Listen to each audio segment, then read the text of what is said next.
welcome to the deep dive. Today, we're jumping into the crypto world, specifically all the recent buzz around Bitcoin. Yeah, things have been moving fast. Definitely. We've got some interesting sources lined up, Forbes, coin readers from Korea, and some YouTube analyses from channels like Juar and others. Good mix of perspectives then. Exactly. Our mission here is basically to pull out the key stuff for you, what's driving these market shifts, the big predictions, especially with China's economy and U.S. trade talks in the mix. We want you to get the important bits without feeling overwhelmed. Makes sense. There's a lot happening, and it feels pretty interconnected right now. Understanding those links is, well, crucial. Absolutely. So let's kick off with Bitcoin's price. Forbes noted it popped back over $100,000, first time since February. That's big news in itself. Catches the eye. But some predictions are, frankly, huge. Bill Miller, the field over at Miller Value Partners, he thinks Bitcoin might eventually eclipse gold's, $20 trillion market cap? Yeah, potentially hitting $1 million per Bitcoin. He talks about its functional superiority, basically, a better check on governments just printing money because of its fixed supply. Right. That's the core argument, isn't it? Digital scarcity as a hedge. And, Standard Chartered had that $120,000 target. I remember that. But Forbes mentioned their crypto research head, Jeff Kendrick, now thinks even that might be too low. Why? Because so much money is flowing in. Interesting. So the momentum is building. It seems like it. And UT4 highlighted Bitcoin hitting 104K, making it the fifth largest asset by market cap. That puts it ahead of giants like Google and Amazon. Wow, really? Ahead of Google? Yeah. And they were even talking about its potential to overtake other big tech firms and maybe eventually, gold itself. So you've got traditional finance like Standard Chartered and these crypto-focused analysts seeing similar strong signals. Pretty much aligned on the upward trend, yeah. Okay, now let's bring in the global economy piece. This is fascinating. Forbes reported on this warning from Horizon SLJ Capital economists.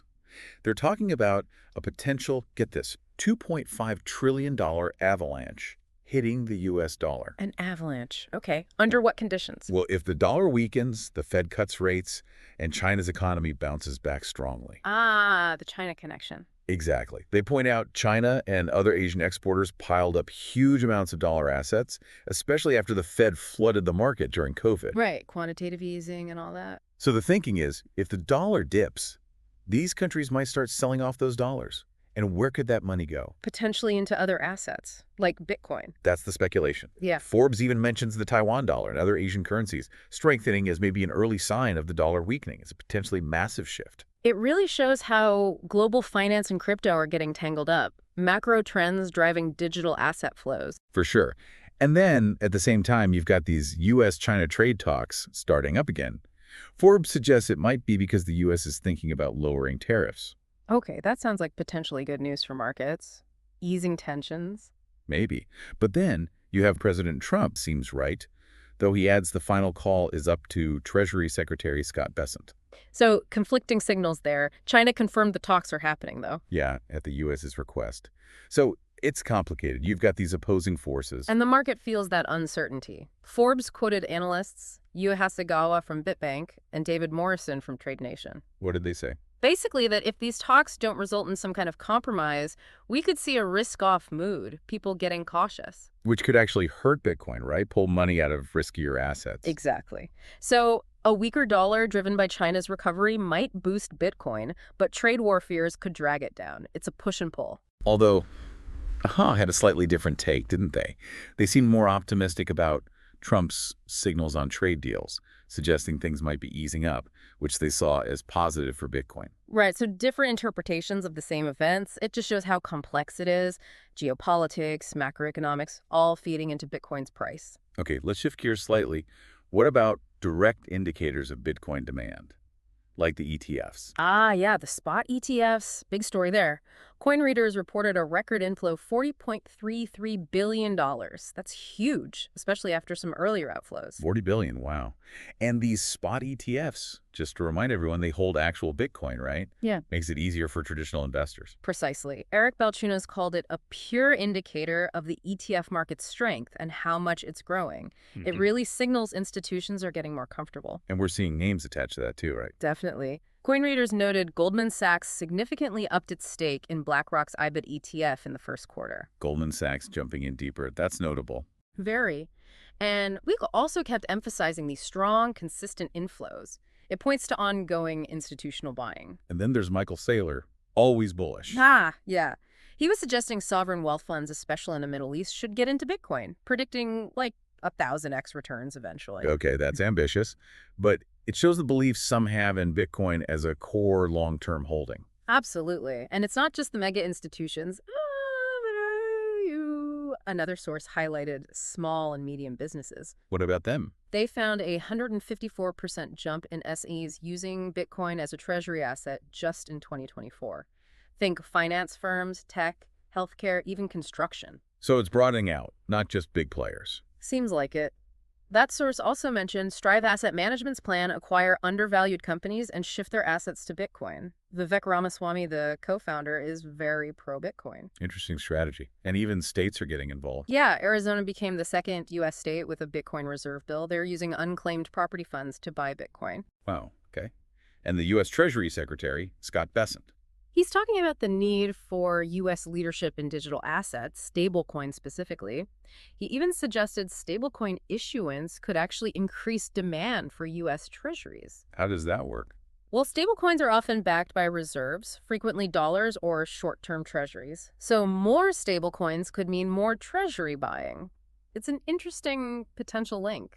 So lots happening on the adoption and integration front, from small businesses to states to potential treasury links. Definitely. It paints a picture of crypto becoming more embedded in the traditional financial system and even policy discussions. Okay, so let's try and pull this all together. What this deep dive seems to show is that Bitcoin's recent action isn't just random noise. Not at all. It looks like it's underpinned by real institutional money flowing in, these potential big shifts in global economics, and this evolving regulatory and adoption landscape. Right, but those U.S.-China trade talks and the dollar strength, those are still big question marks, real wild cards. For sure. Key things to watch. But the trend of broader adoption, from Goldman Sachs down to smaller businesses, that suggests a growing belief in Bitcoin's value proposition. It's definitely moving fast. Staying informed feels more important than ever with all these moving parts. Absolutely. And maybe a final thought to leave people with.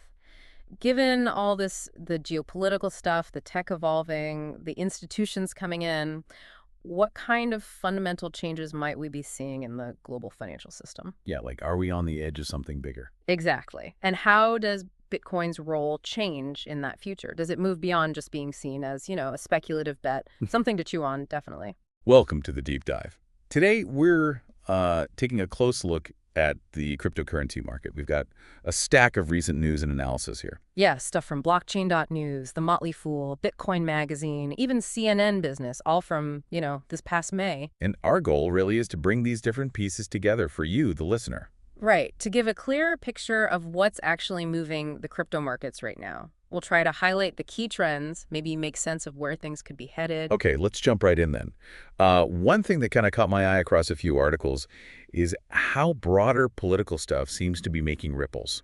Yeah, not just in traditional finance, but in crypto too. It seems like even news coverage itself can have an impact. It's interesting, isn't it, how interconnected things are? It really is. Blockchain news pointed out something quite specific. CNN's Jake Tapper made some comments about past coverage of President Biden's cognitive state. Which Fox News reported on. Exactly. And that seemed to coincide with some, noticeable market movements back on May 14th. So this media focus on political stability, it caused a reaction. It looks like it. Blockchain news reported the S&P 500 saw, minor fluctuation, just 0.3%. Okay. But Bitcoin actually jumped 1.2% to $62,500. And Ethereum. ETH rose 1.5% to $2,450. And Binance even saw an 8% increase in BTC USD volume. Huh. So it's like the market's reacting to more than just the usual economic data. Precisely. That initial uptick in Bitcoin and Ethereum, well, it could suggest some investors see crypto as maybe an alternative during times of political uncertainty. Maybe, but it wasn't all positive, was it? No, blockchain.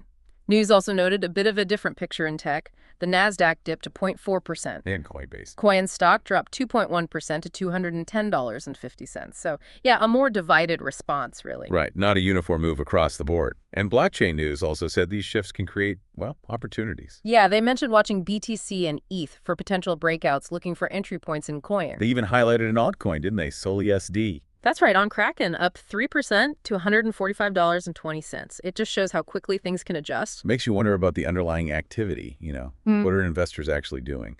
Well, the on-chain data reported by Blockchain News might give us a clue. Bitcoin wallet inflows were up 5.3%. Okay. And Ethereum gas fees spiked 10%. That could mean more institutional buying, maybe, or just a surge in trading. Right, people moving things around on the blockchain itself. Exactly. And Blockchain News also dug into technical indicators, the stuff traders watch. Like RSI. Yep. Bitcoin's relative strength index, the RSI, was at 58.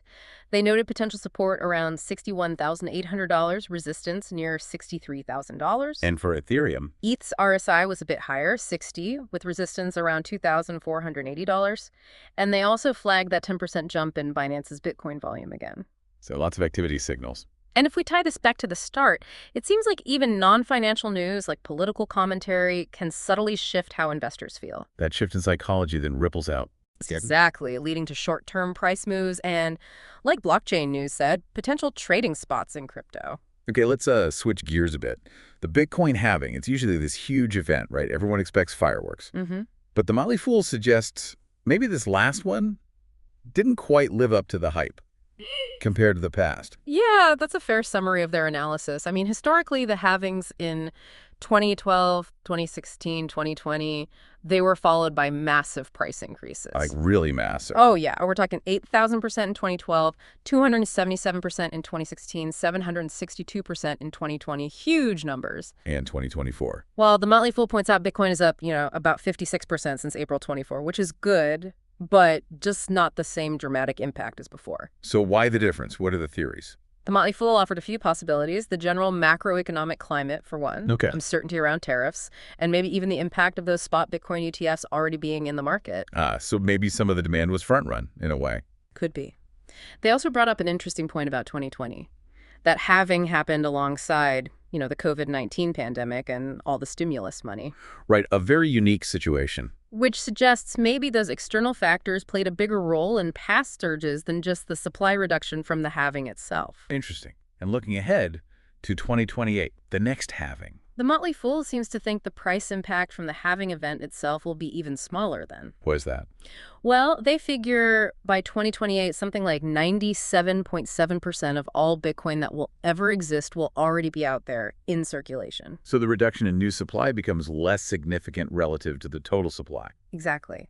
And what's fascinating is the shift they anticipate in what drives the price. Less about the halving's supply mechanics. Right. They argue that by 2028, the main driver is expected to be demand. From institutions, corporations, maybe even governments, not just the slowing rate of new coin creation. It's like the market's maturing, focusing less on the program supply shocks and more on actual adoption and use. That seems to be the idea. The Motley Fool also clarified something important. The halving slows down new Bitcoin creation. It doesn't cut the existing supply in half. Which is a common misunderstanding, yeah. A crucial distinction. The basic economics are the same, but the halving's power as the sole driver seems to be fading as the ecosystem grows up. And speaking of that growth and adoption, we're definitely seeing more news about big players getting involved, corporations, institutions. Absolutely. Bitcoin Magazine had quite a few stories on that. Abu Dhabi's Sovereign Wealth Fund, for instance. What did they do? Reportedly put a hefty $408 million into BlackRock's Bitcoin ETF. Oh, okay. And we saw DDC Enterprise announce a plan to build a Bitcoin reserve 5,000 BTC over 3 years. Serious accumulation. And Coincilium launched a Bitcoin treasury strategy, too, after raising $1.25 million. These are concrete steps. It's not just talk anymore. And it's not just holding Bitcoin either, right? No. Bitcoin Magazine mentioned a new show, the Bitcoin for Corporations show. That itself highlights the growing interest from businesses. And JP Morgan made a pretty bold forecast. They did, predicting Bitcoin will outperform gold in the second half of 2025. Based on what? They cited corporate buying and potential support from U.S. states as key drivers. That's a big call from a major bank. It really is. And then there's Coinbase getting into the S&P 500. Yeah, both Lowenstein Sandler and Coinmetrics flagged that. It's another huge milestone. A sign of acceptance. Integration into mainstream finance. Definitely feels that way. It signals the crypto industry is becoming, well, more established in the traditional financial world. But not everyone's totally sold on these corporate Bitcoin plays, are they? No. The Motley Fool had another piece raising some questions, particularly about strategy. formerly MicroStrategy. With their enormous Bitcoin holdings. Exactly. Close to 569,000 Bitcoin. The concern they raised is whether this heavy reliance on Bitcoin appreciation might be masking maybe a lack of innovation in their main business. So is their success just tied too tightly to Bitcoin's price swings? That's the potential risk the Motley Fool highlighted. It's a strategy that depends heavily on Bitcoin continuing to go up. We're also seeing adoption in other ways, beyond just companies holding Bitcoin. For sure. Coinmetrics noted Meta is looking into using stablecoins for creator payouts. Interesting application. And Anchorage Digital bought Mountain Protocol, the issuer of the USDM stablecoin. Plus, Thailand is planning to issue $150 million in digital investment tokens linked to government bonds, according to Lowenstein Sandler. So it's diversifying. Stablecoins, tokenized assets. Yeah, it shows the utility is expanding beyond just Bitcoin as, digital gold or a speculative bet. These other assets are finding ways into the financial system, too. Okay, let's pivot to regulation. Yeah. Always a huge factor in crypto. Lowenstein Sandler had several updates here. Yes, the regulatory scene is always moving, always impacting the space. One key thing was the SEC withdrawing its joint statement on broker-dealer custody of digital assets. What does that signal? Well, it suggests they're still figuring things out, reassessing how these assets should be handled and regulated. It points to an evolving landscape. And then there was the Celsius case. Right. The former CEO, Alex Mashinsky, sentenced to 12 years for fraud.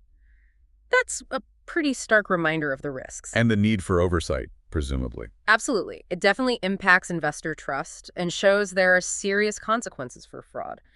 Looking forward, SEC Chair Atkins apparently outlined a vision for crypto regulation and tokenization. What's the focus there? The emphasis seems to be on getting clear rules for issuance, custody, and trading. So a push towards more regulatory clarity down the line. Are we seeing any actual legislative movement? Some potential progress. Coinmetrics mentioned the Genius stablecoin bill seems to be getting some momentum again in the Senate. Okay. And Lowenstein Sandler reported something interesting from Zimbabwe. They've introduced a blockchain-based carbon credit registry. Why blockchain for that? The aim is transparency, rebuilding investor confidence in that specific market. So it's a mix of enforcement actions, but also new frameworks being developed. Right. These regulatory moves, both cracking down and building rules, they're really shaping how things will play out, aren't they? Hugely influential. Affects institutional involvement, investor confidence, everything. All right, let's talk market performance. How have things actually been doing? Investor Daily seemed pretty upbeat. Yeah, they painted a fairly optimistic picture. Bitcoin surging past $100,000 in early May, trading around $103,700 by mid-month. That's a big jump year to date. And they mentioned Global X upgrading their price target. They did, to a pretty ambitious US $200,000 by year-end. Wow. 200K. Yeah. What's driving that confidence? They cited improving sentiment, the possibility of a, let's say, favorable Trump administration stance, and rising investment from both institutions and retail. They mentioned ETF inflows too, right? Yes, significant inflows. U.S. ETFs took in $2.9 billion in April alone, and Australian ETFs saw about $148 million year to date. The reasons they gave for that $200K target were interesting. Trump's engagement. They mentioned his engagement with the crypto community, even that dinner for Trump coin holders, and also the trend of de-dollarization globally. And Van Eck saying Bitcoin's replaced gold. As the asset class du jour, yeah. That's a very strong statement about its current status among some investors. Quite a shift in perception. It reflects the current mood. Bitcoin Magazine and Coinmetrics also reported on that big price jump in April-May from 75K up towards 106K. What was behind that surge? Potentially easing trade tensions played a role, according to Coinmetrics, and for Ethereum specifically, there was excitement around the Pectra hard fork upgrade. But probably not all smooth sailing ahead, right? Unlikely. The Motley Fool offered that reminder Bitcoin's price can still be really sensitive to things like tariff news or just general economic optimism versus fear. So the upward trend is there, but expect bumps. That's always the crucial point with crypto, isn't it? Sentiment can shift very quickly based on wider events. Definitely. Okay, finally, let's touch on something CNN any.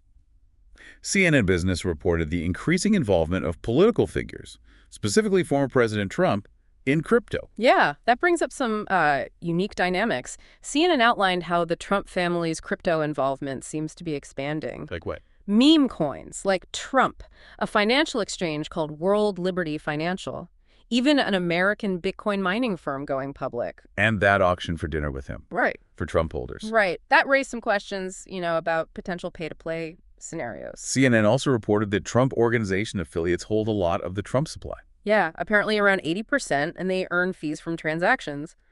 Then there was that reported $2 billion deposit from an Abu Dhabi venture fund with World Liberty Financial. That adds another layer, doesn't it? Especially thinking about potential influence on policy or legislation. It certainly introduces a new set of considerations when political figures have such direct financial ties to the industry. Okay, so bringing this all together, this deep dive into May 2025, it really shows a crypto market being pulled in a lot of different directions. Yeah, a really interesting mix. You've got political uncertainty having these kind of unexpected effects. A rethinking of what the Bitcoin halving actually means now. Growing institutional interest, but also some healthy skepticism about certain corporate strategies. An evolving regulatory picture, steps forward, some steps back, enforcement actions. Right, and these really optimistic market forecasts, but facing potential headwinds from the wider economy. And now this overlay of political figures getting more directly involved in the space itself. Exactly. The interplay between all these forces,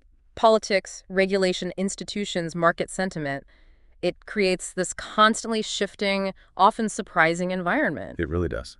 So with all that in mind, here's something for you, the listener, to think about.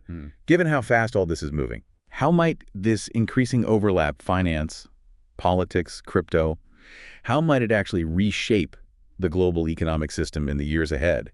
And what role could individual investors like yourself play in that changing landscape? Definitely a lot to consider. It is. Thanks for taking this deep dive with us today. Welcome back to the deep dive. We're jumping straight into it today. Yeah, Elizabeth. We're looking at the crypto market in mid-May 2025. It was, well, quite a time. Definitely an action-packed period. We've gone through a load of recent articles, reports, looking at market moves, regulations, some pretty surprising asset stuff, too. And our mission today is basically to unpack all that, figure out what drove the big surge, pull out the key details, the maybe unexpected bits so you can get a clear picture fast. It's a great snapshot, You see how everything connects the big economic picture, rules changing, and then what happens with specific coins. Things move so quickly. Incredibly fast. So speaking of speed and big moves, the absolute headline from that time has to be Bitcoin hitting a new all-time high. Absolutely. That was the main event. The data we looked at showed Bitcoin pushing past $111,000. Wow. Specifically noted as Thursday, May 22nd.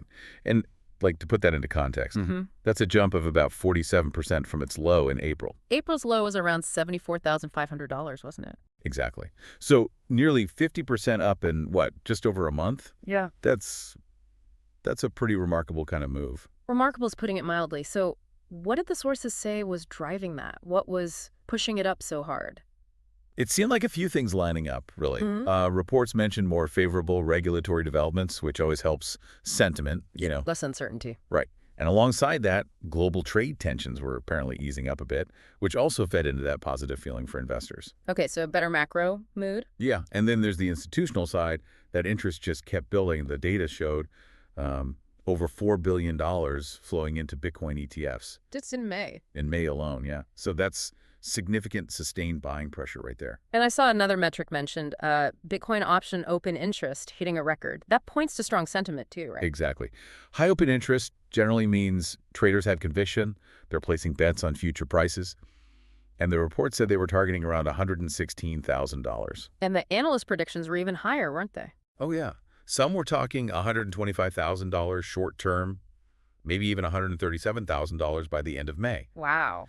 And looking further out, you saw targets like $150,000, even $180,000 by the end of the year being floated. It's also interesting how resilient it seemed. There was that dip. May 17th, Moody's downgraded U.S. credit. Right, that hit traditional markets. Yeah, but Bitcoin apparently bounced back really fast. It did, recovered very quickly. Plus, there was that other bit of news that probably helped the general vibe Coinbase getting into the S&P 500. Reported around May 12th, another step into the mainstream finance world. So the all-time high confirmation on May 22nd, CoinGecko had it around $109,665. That really sealed the deal on that run. Yeah, so the big picture for Bitcoin then was just strong momentum, supported by macro factors, regulatory easing, and those crucial ETF flows. Okay, so Bitcoin's having this incredible run, but what about the rest of the market? Does everything just follow Bitcoin up? Well, that's where it gets interesting. Because while Bitcoin was grabbing headlines, the reports showed Bitcoin dominance actually dipped a bit. Ah, so its share of the total market cap went down. Exactly, which often suggests, as confidence grows, some money starts moving out of Bitcoin and into altcoins, people looking for potentially bigger percentage gains there. And we saw a really specific, almost extreme example of that, didn't we? With XRP and Korean investors. That was a standout data point for sure. On Upbit, the Korean exchange, XRP's daily trading volume went over $1 billion. $1 billion for XRP. Over 1.4 trillion Korean won. And get this, on one particular day, the volume for XRP alone on Upbit was higher than the combined volume for Bitcoin and Ethereum on that same exchange. That is wild. Just focused buying. What was behind that specific surge? I thought Korean investors had been selling previously. Yeah, the analysis linked it straight to news about Ripple and the SEC. They apparently submitted a proposed $50 million settlement agreement. Ah, okay. Potential resolution in sight. Seems like it. That news, plus the broader easing of U.S.-China trade tensions we talked about, seemed to just flip the switch, reverse the trend, brought buyers rushing back in. So a localized frenzy, basically. Pretty much. But beyond just XRP, the sources did say that general mood for altcoins improved in mid-May. Trading volumes up, network activity increasing for major alts, especially Ethereum. You're right. Ethereum had its own thing going on, too. The Petra upgrade. Yes, Petra. That went live around May 7th, and it apparently helped fuel Ethereum's price surge, liquidated some shorts. What was the key change there? A big technical one was the staking limit increase. Per node, it went from 32 ETH way up to 2048 ETH. Okay, why is that significant? Well, the thinking highlighted in the reports was that this could make it easier for staking rewards to potentially be part of future ETH ETFs. Ah, making it more attractive for institutions. Exactly. Big potential development there. And it tied into Vitalik Buterin's longer-term vision that was mentioned, again, simpler structure for Ethereum, aiming for like 100x throughput in 5 years. So definite signs of life and progress in the altcoin space. But there was a counterpoint too, wasn't there? Not everyone saw a full-blown alt season. That's right. A Kaiko report offered a bit more caution. They suggested this cycle might be different, that maybe the market structure would stay more Bitcoin-focused. So maybe not the same kind of altcoin explosion as in past cycles? Possibly. That was their take. But they did also acknowledge that institutional interest is broadening beyond Bitcoin. They specifically mentioned firms like GSR getting involved with assets like Solana. So it's maybe more selective. Interesting. And then, just to throw another curveball in, the meme coin sector even got a look in. Something about an official Trump coin. Yeah, the Trump meme coin apparently had a big slice of the meme coin trading volume for a bit there. Which leads us to maybe the strangest story from the sources in this period. This one was definitely unique, a direct link between crypto and a political event. So this Trump meme coin, people were buying it to get invited to a dinner hosted by Donald Trump. That's what the reports detailed. It sounds extraordinary, but investors apparently bought around $148 million worth of this coin. $148 million. Yeah, specifically to try and be among the top holders who'd get invited to this dinner in D.C. on May 22nd. So owning the coin was literally the entry ticket. Effectively, yes. Yeah. The criteria, according to the reports, was being in the top 220 holders, based on how much you held and for how long, between late April and mid-May. And the top holders got special treatment. Top 25 got VIP access, apparently. The reports even gave examples. The top wallet, called SEN, linked to Justin Sun and HTX, held about $18.5 million worth. Wow. And even the cutoff. The 220th wallet held around $59,000 worth, just to get that invite. And this coin wasn't even that old, launched January 2025. Correct.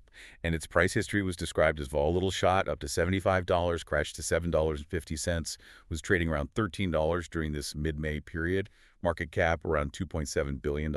And a huge chunk held by an affiliate group. Yeah, reports said about 80% of the supply. It's just a really bizarre example from the source material of how crypto ownership can intersect with real-world events and access. We're just, relaying what the sources described here. Absolutely.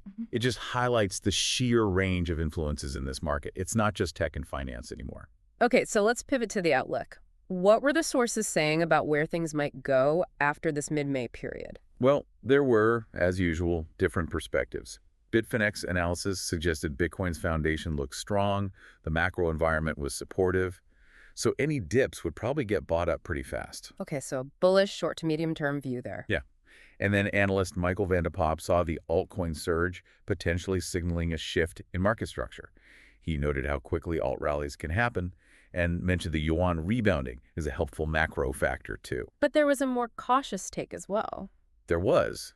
Analyst Benjamin Cowan offered a warning. He said, look, if Bitcoin doesn't decisively break its old high by summer, and if things get rocky in August, September, Which they sometimes do. right, then Ethereum could potentially retest lower levels. And he pointed to the Alteth ratio hitting what's historically been a cycle high, suggesting maybe a pullback for alts was possible as money potentially rotates again. So different signals, different interpretations. The sources seem to be saying, be prepared for various outcomes. Exactly. It underlines why understanding all these different factors is so crucial. You've got institutional money, tech upgrades, retail sentiment, macro trends, and now, apparently, political dinner invitations linked to meme coins. It really is a market influenced by just about everything imaginable. Mm-hmm. Which kind of leads us to a final thought for you, the listener, to chew on. In this market shaped by global economics, regulation, specific coin news, retail frenzies, and even these weird intersections with politics and meme coins, what factors do you think will actually have the biggest impact on where things go next? Okay, welcome to this deep dive. We've got quite a stack of material here, all zeroing in on Bitcoin. Yeah, specifically, we're digging into what these sources you've shared are telling us about, well, the market action in late May 2025 and what analysts think might be coming next. Exactly. And our mission, really, is to cut through all the noise in these articles and notes you provided, find the most important insights, and help you understand what's driving Bitcoin right now and where the experts think it might be heading. Right. Let's unpack it. So, looking at this past week, say May 24th to the 30th, the picture from your sources, it shows Bitcoin pulled back a bit after hitting some, well, pretty impressive highs earlier in the month. That's right. Yeah, after getting up near, what was it, $111,000, almost $112,000, the price dipped. It fell below $110,000, trading around $108,000 initially. And that continued, didn't it? Dropping more into the $105,700 to $106,300 range by the end of the week. It did. That's more than 5% down from those recent peaks. So what were the sources pointing to as the reason? Well, a couple of things came up. Hints of a potential U.S. tariff war, and just general policy shifts that seem to create a bit of a risk-off feeling in the markets. So broader economic jitters spilling over. Exactly. And that failure to hold the $110,000 level, some analysts saw that as, increasing the chance of a bigger correction. Made people nervous about the short-term momentum, I guess. It certainly did. And we saw some specific things happening in the market, too. Short-term holders, for instance, they moved over $1.1 billion in Bitcoin, likely taking profit. $1 billion, okay. Yeah, and then there was that really big options expiry, $10 billion on May 30th. That always has the potential to stir things up, add some volatility. Right, those expiry dates. And anything else? Just a small note that, interestingly, altcoins seem to be doing their own thing, slightly different trend, maybe, during that specific window. Okay, but here's where it gets, well, really interesting for me. While the price was doing that short-term dip, the signals from, major players seem incredibly strong based on these sources. Oh, absolutely. What really stands out is the continued institutional and maybe even more surprisingly governmental activity. One source mentioned the U.S. government set up a strategic Bitcoin reserve back in March, holding 200,000 Bitcoin. Wait, 200,000 BTC held by the U.S. government? That's what one source stated. Wow, that feels significant, like a statement about its future role, doesn't it? It certainly implies a level of strategic importance. And speaking of adoption, you had GameStop buying 4,710 BTC on May 28th, adding it to their balance sheet. GameStop. Right, another company seeing it as a treasury asset then. Seems that way. And we also saw, broader political mentions. Trump's sons apparently spoke quite positively about crypto at a conference, so it's entering that mainstream political chat too.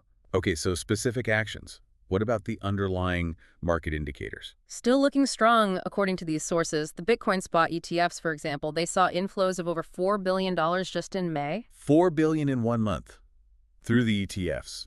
Yeah, that kind of sustained flow through regulated channels is, well, it's a big deal structurally. And then you have Bitcoin options open interest hitting an all-time high. Which suggests... It suggests traders are positioning for higher prices down the road. They're betting on upside, not, a crash. And the basic blockchain health. Active wallets, transactions. Sources noted that remains robust. Healthy network usage, basically. Interesting. You also mentioned a macro factor. Yeah, the potential for a U.S. credit rating downgrade was flagged. Kind of counterintuitively, that could actually boost interest in Bitcoin as a sort of digital gold, non-sovereign alternative, maybe. Okay. So we've got this recent dip influenced by macro stuff and some profit-taking. But underneath, these really strong signals and adoption trends. What does this mix tell us about the future, according to these analyses? Well, there's a pretty clear split in the outlook presented here. Caution maybe in the very near term, but quite a bit of optimism for the longer term. Okay, what's the short-term caution look like? Several analyses suggested we could see more correction or maybe just sideways trading for a bit. Glassnode, for example, they pointed to $120,000 as a key resistance level, a point where selling pressure might pick up. Okay, a potential hurdle at 120K. Right. And another analyst made the point that historically having 7 or 8 bullish weeks in a row is actually quite rare. So after the strong run we saw earlier in May, a pause or some consolidation, it wouldn't be statistically surprising. So maybe you need to digest the gains a bit. But the long-term view, you said optimistic. Very much so. Yeah, when you look at the targets for the end of 2025 presented in these sources, they cover a wide range, but it's overwhelmingly positive. Give us the numbers. What are they saying? Okay, so Stock Money Lizard and the head of Presto Research, they both see potential to break $200,000, maybe $200K to $210K. Wow, doubling from recent highs within the year. That's the projection. And then Sminstone Weed, using specific models, like the 365-day moving average and the power law model, analyzed a potential rise even higher, forecasting maybe $220,000 or potentially up to $330,000 by year-end 2025. 330,000. Yeah. Goodness. Are these outliers or? Well, you also have major institutions like Standard Chartered and Bernstein. They're also forecasting $200,000, and they specifically point to those strong, sustained ETF inflows as a key reason. Right, the ETFs again. So it's a recurring theme. It is. That flow of capital is seen as a game changer. And, other analyses in your sources suggest that even targets like $150,000 to $180,000 are still seen as valid possibilities. So even the more, let's say, conservative end of these long-term forecasts is still pointing way up from where we are now. Definitely. And the reasons they cite for this bullish long-term outlook, well, they connect to the bigger picture. Things like the current market pattern looking similar to past bull cycles, growing adoption by companies, and importantly, governments like the U.S. growing global liquidity. And these wider market structure changes like blockchain tech generally and tokenizing real-world assets, all seen as positive drivers. Makes sense. But with all that potential upside, the sources were careful to flag risks too, right? Oh, absolutely. Need to keep those in mind. That $120,000 level we mentioned is still seen as a potential hurdle. Selling could increase there. Okay. And we saw that long-term holders recently moved about $4.2 billion worth of Bitcoin. That shows significant profit-taking is happening and, well, could continue. Add supply. And the macro stuff we talked about earlier. Yeah, those broader policy changes, tariffs, regulations, any unexpected economic shifts, they can always create headwinds or, sudden volatility. True. Unpredictable elements. And finally, just the basic market risk. If buying gets too fast, too speculative, you can get sharp pullbacks. Corrections are always possible. Right. So bringing this all together for you listening, the picture painted by these sources seems to be a market that's navigating some short-term choppiness right now, a correction phase. Yeah, dip influenced by those macro worries and some people cashing in profit. Exactly. But this is happening against a backdrop of really strong underlying signals, isn't it? Yeah. We're seeing increasing adoption from big players, governments even. Those consistent large ETF inflows, traders betting on higher prices in the options market, solid on-chain data. Right. All those fundamentals seem pretty solid according to these analyses. And because of those powerful underlying drivers, the expert predictions for the longer term, looking out to the end of 2025, they stay overwhelmingly optimistic. Targets from, 150K all the way up to potentially 330K. So it really seems to be about weighing those current, maybe temporary pressures and risks against that widely bullish longer-term story that emerges from these different analyses you shared. That sums it up well. Which leads to the final thought for you to consider. Given these contrasting forces, the short-term challenges versus the strong long-term optimistic forecasts we've just discussed from the sources, how do you interpret this current phase in the market? Something to think about.